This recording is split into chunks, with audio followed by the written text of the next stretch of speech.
এটা বলার কিছু নেই। এটা গ্রামের মানুষ, পাড়ার মানুষ, এটা সিএম টু পাড়ার মানুষ, ডাইরেক্ট যোগাযোগ, মাঝে কেউ নেই। দিদি আমাদের পাড়া, আমাদের সমাধানে প্রত্যেক পাড়াতে পাড়াতে 10 লক্ষ টাকা দিয়েছেন, প্রত্যেক বুথে বুথে। আর পাড়ার মানুষ ঠিক করেছেন কোথায় কোন কাজটা হবে। আমরা শুধু দেখভাল করছি, আমরা দেখে দিচ্ছি। আমি তো সব জায়গায় পাড়ার মানুষকে দিয়ে রাস্তা উদ্বোধন করাচ্ছি। এখানে উজুখানা হয়েছে, উজুখানা উদ্বোধন হবে পাড়ার মানুষকে দিয়ে।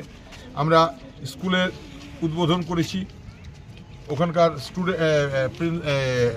প্রেসিডেন্ট এবং হেডমাস্টার টিচারদেরকে দিয়ে। আমরা কুমারডিতে একটা মন্দিরের শেড হয়েছে, সেখানে যারা মন্দিরে তাদের দিয়ে আমরা উদ্বোধন করেছি। মানুষের অধিকার, মানুষের লড়াইয়ের ফসল মমতা বন্দ্যোপাধ্যায়।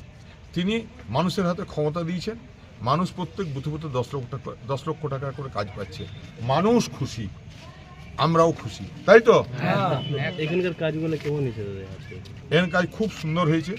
আমি তো উজুখানাতে সবাই আমাকে বলছিলেন, মৌলানা সাহেব ছিলেন, সবাই ছিলেন, তারা বললেন যে আমাদের আর বৃষ্টি বাদলা রোদে উজু করতে হবে না। খুব